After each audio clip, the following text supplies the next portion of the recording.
আসসালামু আলাইকুম বন্ধুরা, আশা করি সবাই ভালো আছেন। আমি ভালো আছি। আজকে আমরা এই ভিডিওতে জানব আবু বকর সিদ্দিক রাদিয়াল্লাহু আনহুর ঘটনা।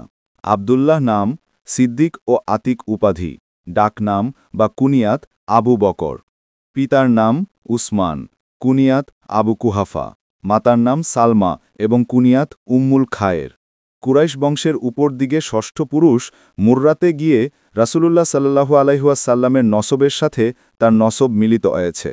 রাসূলুল্লাহ সাল্লাল্লাহু আলাইহি ওয়াসাল্লামের জন্মের দুবছরের কিছু বেশি সময় পর তিনি জন্মগ্রহণ করেন এবং অনুরূপ সময়ের ব্যবধানে তারা উভয়ে ইন্তিকাল করেন।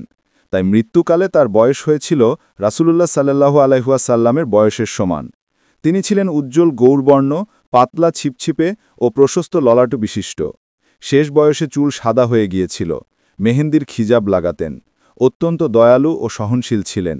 তিনি ছিলেন সম্মানিত কুরাইশ ব্যক্তিবর্গের অন্যতম। জ্ঞান, মেধা, অভিজ্ঞতা, বুদ্ধি, বিচক্ষণতা ও সচ্চরিত্রতার জন্য আপামর মক্কাবাসী শ্রদ্ধার পাত্র ছিলেন।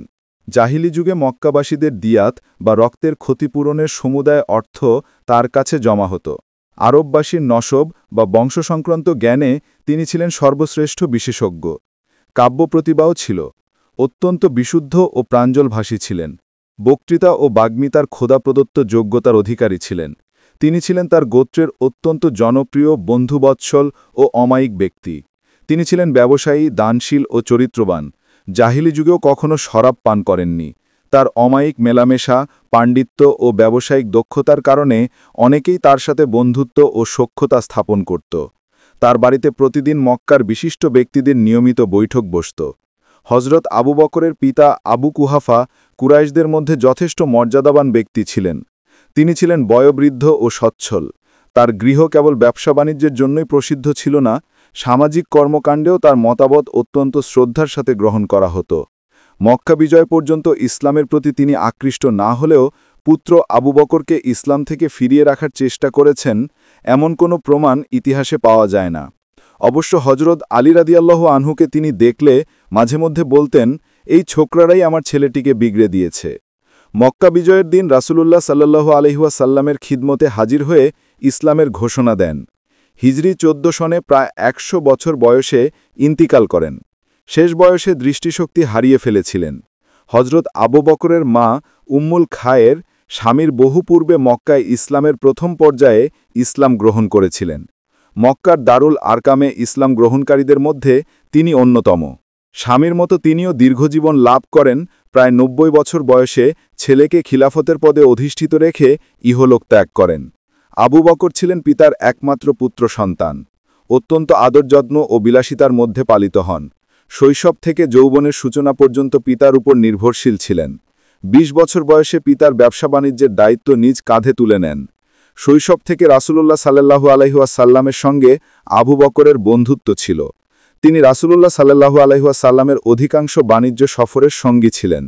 একবার রাসূলুল্লাহ সাল্লাল্লাহু আলাইহি ওয়াসাল্লামের সঙ্গে ব্যবসা উপলক্ষে সিরিয়া যান। তখন তার বয়স প্রায় 18 এবং রাসূলুল্লাহ সাল্লাল্লাহু আলাইহি ওয়াসাল্লামের বয়স 20। তারা যখন সিরিয়া সীমান্তে বিশ্রামের জন্য রাসূল সাল্লাল্লাহু আলাইহি ওয়াসাল্লাম একটি গাছের নিচে বসেন। আবু বকর একটু সামনে এগিয়ে এদিক ওদিক দেখতে লাগলেন। এক খ্রিস্টান পাদ্রীর সাথে তার দেখা হয় এবং ধর্ম বিষয়ে কিছু কথাবার্তা হয়। আলাপের মাঝখানে পাদ্রী জিজ্ঞেস করে, ওখানে গাছের নিচে কে? আবু বকর বললেন, এক কুরাইশ যুবক, নাম মুহাম্মদ বিন আবদুল্লাহ। পাদ্রী বলে উঠল, এ ব্যক্তি আরবদের নবী হবেন। কথাটি আবু বকরের অন্তরে গেঁথে যায়। তখন থেকেই তার অন্তরে রসূলুল্লাহ সাল্লাল্লাহু আলাইহি ওয়াসাল্লামের প্রকৃত নবী হওয়া সম্পর্কে প্রত্যয় দৃঢ় হতে থাকে। ইতিহাসে এ পাদ্রীর নাম বুহাইরা বা নাস্তুরা বলে উল্লেখিত হয়েছে। রসূলুল্লাহ সাল্লাল্লাহু আলাইহি ওয়াসাল্লামের নবুয়াত লাভের ঘোষণায় মক্কায় হইচই পড়ে গেল। মক্কার প্রভাবশালী ধনী নেতৃবৃন্দ তার বিরোধিতায় কোমর বেঁধে লেগে যায়। কেউ বা তাকে মাথা খারাপ, কেউ বা জিনে ধরা বলতে থাকে। নেতৃবৃন্দের ইঙ্গিতে ও তাদের দেখাদেখি সাধারণ লোকেরাও ইসলাম থেকে দূরে সরে থাকে।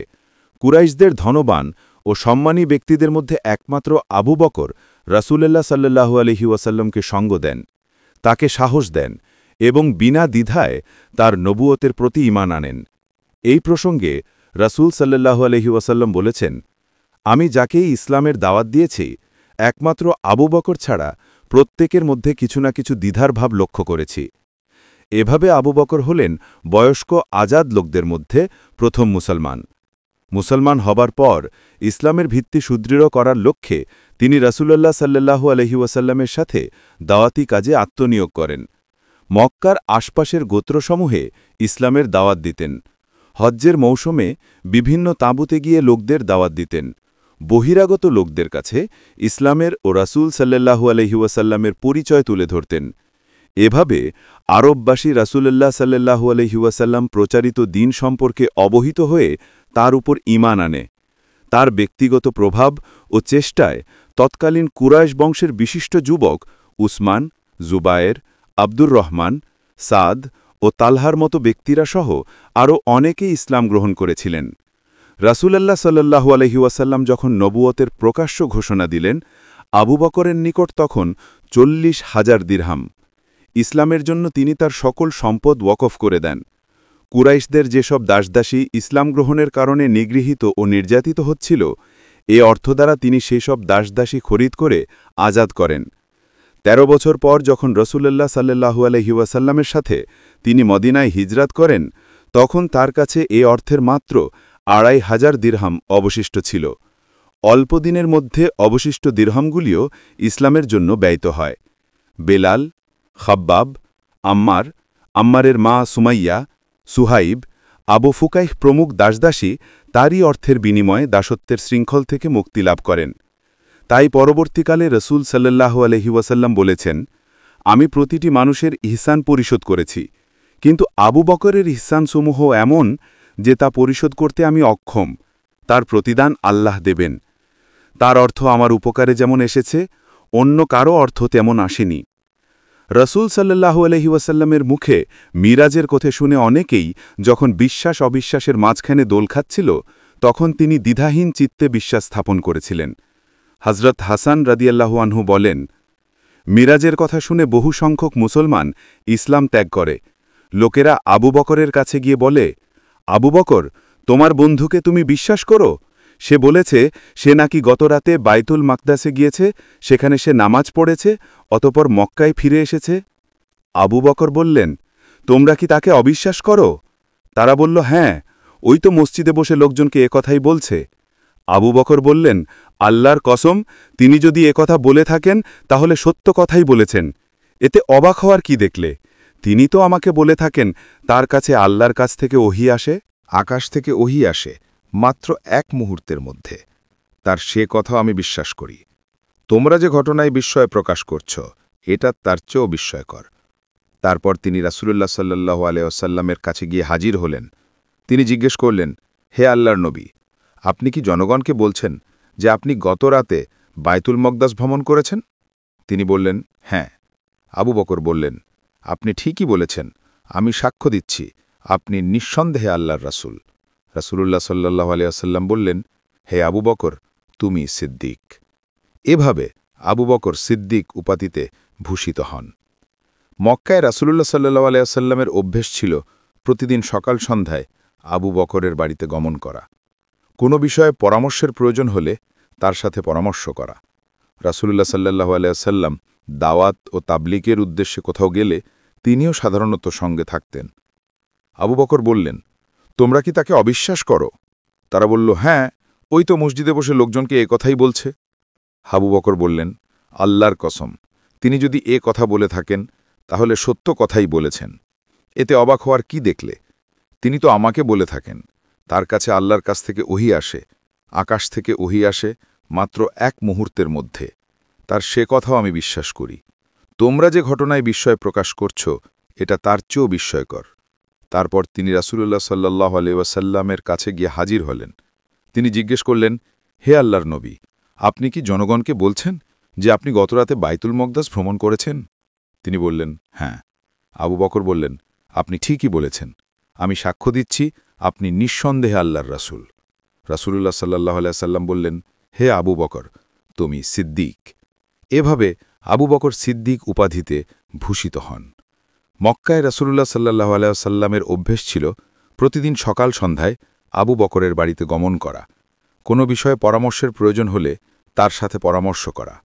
রাসূলুল্লাহ সাল্লাল্লাহু আলাইহি ওয়াসাল্লাম দাওয়াত ও তাবলীগের উদ্দেশ্যে কোথাও গেলে তিনিও সাধারণত সঙ্গে থাকতেন।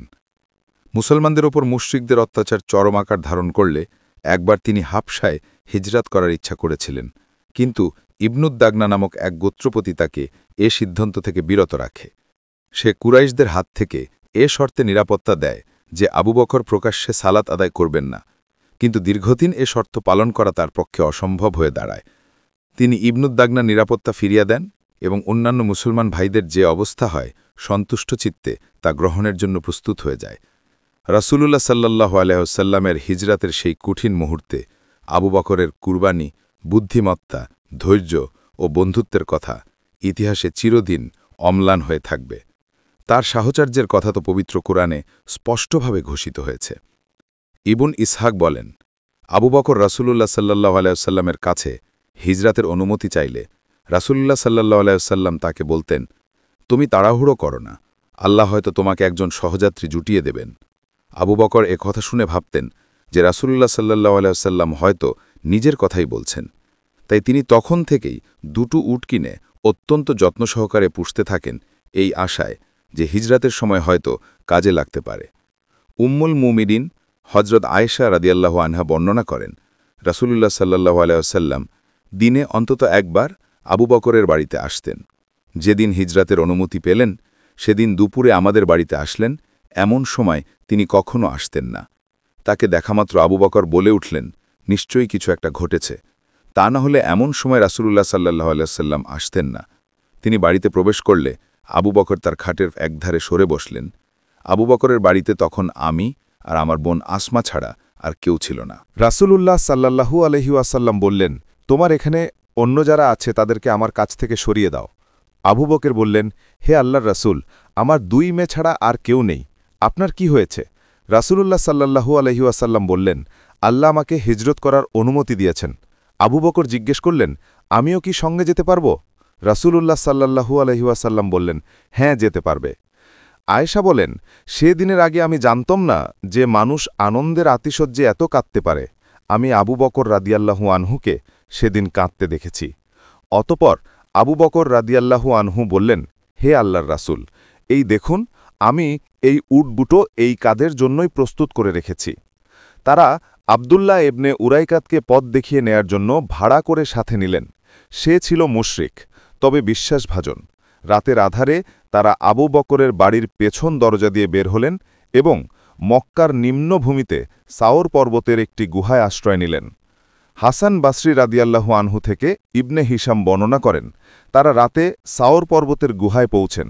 রাসূলুল্লাহ সাল্লাল্লাহু আলাইহি ওয়াসাল্লামের প্রবেশের আগে আবু বকর রাদিয়াল্লাহু আনহু গুহায় প্রবেশ করলেন। সেখানে কোনো হিংস্র প্রাণী বা সাপ বিচ্ছু আছে কিনা তা দেখে নিলেন। রাসূলুল্লাহ সাল্লাল্লাহু আলাইহি ওয়াসাল্লামকে বিপদমুক্ত রাখার উদ্দেশ্যেই তিনি এরূপ ঝুঁকি নিয়েছিলেন। মক্কায় উম্মুল মুমিনিন হজরত খাদিজার ওফাতের পর রাসূল সাল্লাল্লাহু আলাইহি ওয়াসাল্লামকে যখন আবু বকর রাদিয়াল্লাহু আনহু বিমর্ষ দেখলেন, অত্যন্ত নিষ্ঠা ও আদব সহকারে নিজের অল্পবয়স্কা কন্যা আয়েশাকে রাসূলুল্লাহ সাল্লাল্লাহু আলাইহি ওয়াসাল্লামের সাথে বিয়ে দেন। মোহরের অর্থ নিজেই পরিশোধ করেন। হিজরতের পর সকল অভিযানেই তিনি রাসূলুল্লাহ সাল্লাল্লাহু আলাইহি ওয়াসাল্লামের সাথে অংশগ্রহণ করেন। কোনো একটি অভিযানেও অংশগ্রহণ থেকে বঞ্চিত হননি। তাবুক অভিযানে তিনি ছিলেন মুসলিম বাহিনীর পতাকাবাহী। এই অভিযানের সময় রাসূলুল্লাহ সাল্লাল্লাহু আলাইহি ওয়াসাল্লামের আবেদনে সাড়া দিয়ে বাড়িতে যা কিছু অর্থ সম্পদ ছিল সবই তিনি রাসূলুল্লাহ সাল্লাল্লাহু আলাইহি ওয়াসাল্লামের হাতে তুলে দেন। আল্লাহর রাসূল সাল্লাল্লাহু আলাইহি ওয়াসাল্লাম জিজ্ঞেস করেন, ছেলে মেয়েদের জন্য বাড়িতে কিছু রেখেছ কি? জবাব দিলেন, তাদের জন্য আল্লাহ ও আল্লাহর রাসূলই যথেষ্ট। মক্কা বিজয়ের পর নবম হিজরিতে প্রথম ইসলামী হজ আদায় উপলক্ষে রাসূলুল্লাহ সাল্লাল্লাহু আলাইহি ওয়াসাল্লাম আবু বকর রাদিয়াল্লাহু আনহুকে আমিরুল হজ নিয়োগ করেন। রাসূলুল্লাহ সাল্লাল্লাহু আলাইহি ওয়াসাল্লামের অন্তিম রোগশয্যায় তারই নির্দেশে মসজিদে নববীর নামাজের ইমামতির দায়িত্ব পালন করেন। মোট কথা, রাসূলুল্লাহ সাল্লাল্লাহু আলাইহি ওয়াসাল্লামের জীবদ্দশা আবু বকর রাদিয়াল্লাহু আনহু তার উজির ও উপদেষ্টার ভূমিকা পালন করেন। রাসূলুল্লাহ সাল্লাল্লাহু আলাইহি ওয়াসাল্লামের ওফাতের পর আবু বকর রাদিয়াল্লাহু আনহু তার স্থলাভিষিক্ত হন। খালিফাতু রাসূলিল্লাহ এ লকবটি কেবল তাকেই দেওয়া হয়। পরবর্তী খলিফাদের আমিরুল মুমিনিন উপাধি দেওয়া হয়েছে। ব্যবসায় ছিল তার পেশা। ইসলাম পূর্ব যুগে কুরাইশদের এক ধনাঢ্য ব্যবসায়ী ছিলেন। ইসলাম গ্রহণের পরও জীবিকার প্রয়োজনে এ পেশা চালিয়ে যেতে থাকেন। তবে খলিফা হওয়ার পর খেলাফতের গুরু দায়িত্ব কাঁধে পড়ায় ব্যবসার পাট চুকাতে বাধ্য হন। হজরত ওমর ও আবু উবায়দার পীড়াপিড়িতে মজলিসের শুরার সিদ্ধান্ত মোতাবেক প্রয়োজন অনুপাতে বাইতুল মাল থেকে ন্যূনতম ভাতা গ্রহণ করতে স্বীকৃত হন, যার পরিমাণ ছিল বাৎসরিক ২৫০০ দিরহাম। তবে মৃত্যুর পূর্বে তার স্থাবর অস্থাবর সম্পত্তি বিক্রি করে বাইতুল মাল থেকে গৃহীত সমুদয় অর্থ ফেরতদানের নির্দেশ দিয়ে যান। রাসূলুল্লাহ সাল্লাল্লাহু আলাইহি ওয়াসাল্লামের ওফাতের সংবাদে সাহাবামণ্ডলী যখন সম্পূর্ণ হতভম্ব, তারা যখন চিন্তাই করতে পারছিলেন না রাসূল সাল্লাল্লাহু আলাইহি ওয়াসাল্লামের ওফাত হতে পারে, এমনকি হযরত ওমর রাদিয়াল্লাহু আনহু কোষমুক্ত তরবারি হাতে নিয়ে ঘোষণা করে বসেন, যে বলবে রাসূল সাল্লাল্লাহু আলাইহি ওয়াসাল্লামের ওফাত হয়েছে তাকে হত্যা করব। এমনই এক ভাববিহ্বল পরিবেশেও আবু বকর রাদিয়াল্লাহু আনহু ছিলেন অত্যন্ত দৃঢ় ও অবিচল। সমবেত জনতাকে লক্ষ্য করে তিনি ঘোষণা করেন, যারা মুহাম্মাদের ইবাদত করতে, তারা জেনে রাখো মুহাম্মদ মৃত্যুবরণ করেছেন, কিন্তু যারা আল্লাহর ইবাদত করো তারা জেনে রাখো আল্লাহ চিরঞ্জীব, তার মৃত্যু নেই। তারপর এই আয়াত পাঠ করেন, মুহাম্মদ আল্লাহর রাসূল ছাড়ার কিছু নন, তার পূর্বে বহু রাসূল অতিবাহিত হয়েছে। তিনি যদি মারা যান বা নিহত হন তাহলে তোমরা কি পেছনে ফিরে যাবে? যারা পেছনে ফিরে যাবে তারা আল্লাহর কোনোই ক্ষতি করতে পারবে না। যারা কৃতজ্ঞতা প্রকাশ করে শীঘ্রই আল্লাহ তাদের প্রতিদান দেবেন। সূরা আল ইমরান ১৪৪। আবু বকরের মুখে এ আয়াত শোনার সাথে সাথে লোকেরা যেন সম্বিত ফিরে পেল। তাদের কাছে মনে হল এ আয়াত যেন তারা এই প্রথম শুনছে।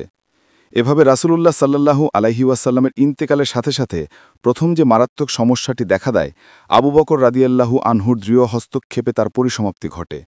রাসূলুল্লাহ সাল্লাল্লাহু আলাইহি ওয়াসাল্লামের কাফন দাফন তখনও সম্পন্ন হতে পারেনি। এরই মধ্যে তার স্থলাভিষিক্তির বিষয়টি জটিল আকার ধারণ করল। মদিনার জনগণ, বিশেষত আনসাররা সাকিফা বানি সায়দা নামক স্থানে সমবেত হল। আনসাররা দাবি করল, যেহেতু আমরা রাসূলুল্লাহ সাল্লাল্লাহু আলাইহি ওয়াসাল্লামকে আশ্রয় দিয়েছি, নিজেদের জানমালের বিনিময়ে দুর্বল ইসলামকে সবল ও শক্তিশালী করেছি, আমাদের মধ্য থেকে কাউকে রাসূলুল্লাহ সাল্লাল্লাহু আলাইহি ওয়াসাল্লামের স্থলাভিষিক্ত করতে হবে। মুহাজিরদের কাছে এ দাবি গ্রহণযোগ্য হল না। তারা বলল, ইসলামের বীজ আমরা বপন করেছি এবং আমরাই তাতে পানি সিঞ্চন করেছি, সুতরাং আমরাই খিলাফতের অধিকতর হকদার। পরিস্থিতি ভিন্ন দিকে মোড় নিল। আবু বকর রাদিয়াল্লাহু আনহুকে ডাকা হল। তিনি তখন রাসূলুল্লাহ সাল্লাল্লাহু আলাইহি ওয়াসাল্লামের পবিত্র মরদেহের নিকট। তিনি উপস্থিত হয়ে ধীর স্থিরভাবে কথা বললেন। তার যুক্তি ও প্রমাণের কাছে আনসাররা নতি স্বীকার করল। এভাবে রাসূলুল্লাহ সাল্লাল্লাহু আলাইহি ওয়াসাল্লামের ইন্তেকালের পর দ্বিতীয় যে সমস্যাটি দেখা দেয়, আবু বকর রাদিয়াল্লাহু আনহুকে বুদ্ধি ও বিচক্ষণতায় তারও সুন্দর সমাধান হয়ে যায়। আবু বকর খলিফা নির্বাচিত হলেন। খলিফা হওয়ার পর সমবেত মুহাজির ও আনসারদের উদ্দেশ্যে প্রদত্ত এক সংক্ষিপ্ত ভাষণে বলেন, আমার ইচ্ছার বিরুদ্ধেই আমাকে খলিফা বানানো হয়েছে। আল্লাহর কসম, আমি চাচ্ছিলাম আপনাদের মধ্য থেকে অন্য কেউ এ দায়িত্ব গ্রহণ করুক। আমি স্মরণ করে দিতে চাই, আপনারা যদি চান আমার আচরণ রাসূলুল্লাহ সাল্লাল্লাহু আলাইহি ওয়াসাল্লামের আচরণের মতো হক, তাহলে আমাকে সেই পর্যায়ে পৌঁছার ব্যাপারে অক্ষম মনে করবেন। তিনি ছিলেন নবী, ভুল ত্রুটি থেকে ছিলেন পবিত্র। তার মতো আমার কোনো বিশেষ মর্যাদা নেই। আমি একজন সাধারণ মানুষ, আপনাদের কোনো একজন সাধারণ ব্যক্তি থেকে উত্তম হওয়ার দাবি আমি করতে পারি না। আপনারা যদি দেখেন আমি সঠিক কাজ করছি, আমার সহায়তা করবেন। যদি দেখেন আমি বিপদগামী হচ্ছি, আমাকে সতর্ক করে দেবেন। তার সেই নীতি নির্ধারণী সংক্ষিপ্ত প্রথম ভাষণটি চিরকাল বিশ্বের সকল রাষ্ট্রনায়কদের জন্য অনুকরণীয় হয়ে থাকবে। তার চরিত্রের সীমাহীন দৃঢ়তার আরেক প্রকাশ ঘটে রাসূলুল্লাহ সাল্লাল্লাহু আলাইহি ওয়াসাল্লামের ইন্তেকালের অব্যবহিত পরে উসামা ইবন যায়েদের বাহিনীকে পাঠানোর মাধ্যমে। রাসূলুল্লাহ সাল্লাল্লাহু আলাইহি ওয়াসাল্লামের ওফাতের অল্প কিছুদিন আগে মুতা অভিযানে শাহাদাতপ্রাপ্ত যায়েদ ইবন হারিসা, জাফর ইবন আবি তালিব ও আবদুল্লাহ ইবন রওয়াহা রাদিয়াল্লাহু আনহু এর রক্তের প্রতিশোধ নেওয়ার জন্য একটি বাহিনী প্রস্তুত করেন। এ বাহিনীর কমান্ডার নিযুক্ত করেন নওজোয়ান উসামা ইবন যায়েদকে। রাসূলুল্লাহ সাল্লাল্লাহু আলাইহি ওয়াসাল্লামের নির্দেশে উসামা তার বাহিনীসহ সিরিয়ার দিকে রওনা হলেন। তারা মদিনা থেকে বের হতেই রাসূলুল্লাহ সাল্লাল্লাহু আলাইহি ওয়াসাল্লাম অসুস্থ হয়ে পড়েন। তারা মদিনার উপকণ্ঠে শিবির স্থাপন করে রাসূলুল্লাহ সাল্লাল্লাহু আলাইহি ওয়াসাল্লামের রোগমুক্তির প্রতীক্ষা করতে থাকেন। কিন্তু এ রোগী রাসূল সাল্লাল্লাহু আলাইহি ওয়াসাল্লাম ইন্তেকাল করেন। আবু বকর রাদিয়াল্লাহু আনহু খলিফা হলেন। এদিকে রাসূলুল্লাহ সাল্লাল্লাহু আলাইহি ওয়াসাল্লামের ওফাতের সংবাদে আরব উপদ্বীপের বিভিন্ন দিকে নানা অপশক্তি মাথাচাড়া দিয়ে উঠতে থাকে। কেউ বা ইসলাম ত্যাগ করে, কেউ বা যাকাত দিতে অস্বীকৃতি জানায়, আবার কেউ বা নবুয়ত দাবি করে বসে। এমনি এক চরম অবস্থায় অনেকে পরামর্শ দিলেন উসামার বাহিনী পাঠানোর ব্যাপারটি স্থগিত রাখতে। কিন্তু আবু বকর রাদিয়াল্লাহু আনহু অত্যন্ত কঠোরভাবে এ পরামর্শ প্রত্যাখ্যান করলেন। তিনি যদি এ বাহিনী পাঠাতে ইস্তস্তত করতেন বা বিলম্ব করতেন তাহলে খিলাফতের দায়িত্ব লাভের পর এটা হতো রাসূলুল্লাহ সাল্লাল্লাহু আলাইহি ওয়াসাল্লামের নির্দেশের প্রথম বিরুদ্ধাচরণ। কারণ অন্তিম রোগশয্যায় তিনি উসামার বাহিনীকে যাত্রার নির্দেশ দিয়েছিলেন। আবু বকর রাদিয়াল্লাহু আনহু উসামার বাহিনী পাঠানোর সিদ্ধান্তে অটল থাকলেন। তখন আনসারদের একটি দল দাবি করলেন, তাহলে অন্তত উসামাকে কমান্ডারের পদ থেকে সরিয়ে অন্য কোনো বয়স্ক সাহাবীকে তার স্থলে নিয়োগ করা হোক। উল্লেখ্য যে তখন উসামার বয়স মাত্র ২০ বছর। সকলের পক্ষ থেকে প্রস্তাবটি হযরত উমর উপস্থাপন করলেন। প্রস্তাব শুনে আবু বকর রাদিয়াল্লাহু আনহু রাগে ফেটে পড়লেন। তিনি উমর রাদিয়াল্লাহু আনহুর দাড়ি মুঠ করে বললেন, রাসূলুল্লাহ সাল্লাল্লাহু আলাইহি ওয়াসাল্লাম যাকে নিয়োগ করেছেন আবু বকর তাকে অপসারণ করবে। এভাবে এ প্রস্তাব তিনি প্রত্যাখ্যান করেন। হযরত উমরও ছিলেন উসামার এ বাহিনীর অন্তর্ভুক্ত একজন সৈনিক, অথচ নতুন খলিফার জন্য তখন তার মদিনায় থাকা অত্যন্ত প্রয়োজন। খলিফা ইচ্ছা করলে তাকে নিজেই মদিনায় থেকে যাওয়ার নির্দেশ দিতে পারতেন, কিন্তু তিনি উসামার ক্ষমতায় হস্তক্ষেপ না করে তার কাছে আবেদন জানালেন উমারকে মদিনায় রেখে যাওয়ার জন্য। উসামা খলিফার আবেদন মঞ্জুর করলেন, কারণ আবু বকর বুঝেছিলেন উসামার নিয়োগকর্তা খুদ রাসূলুল্লাহ সাল্লাল্লাহু আলাইহি ওয়াসাল্লাম। সুতরাং এক্ষেত্রে উসামার ক্ষমতা তার ক্ষমতার উপরে। এভাবে আবু বকর রাদিয়াল্লাহু আনহু রাসূলুল্লাহর আদেশ যথাযথভাবে বাস্তবায়ন করেন এবং তার সামান্যতম বিরুদ্ধাচরণ থেকেও বিরত থাকেন। রাসূলুল্লাহ সাল্লাল্লাহু আলাইহি ওয়াসাল্লামের ইন্তেকালের পর আবস ও জুবাইয়ান গোত্রদ্বয় যাকাত দিতে অস্বীকৃতি জানায়। বিষয়টি নিয়ে খলিফার দরবারে পরামর্শ হয়। সাহাবীদের অনেকেই তাদের বিরুদ্ধে সামরিক অভিযান না চালানোর পরামর্শ দেন, কিন্তু আবু বকর রাদিয়াল্লাহু আনহু অটল। তিনি বললেন, আল্লাহর কসম, রাসূলুল্লাহ সাল্লাল্লাহু আলাইহি ওয়াসাল্লামের যুগে উটের যে বাচ্চাটি যাকাত পাঠানো হতো, এখন যদি কেউ তা দিতে অস্বীকার করে আমি তার বিরুদ্ধে যুদ্ধ ঘোষণা করব।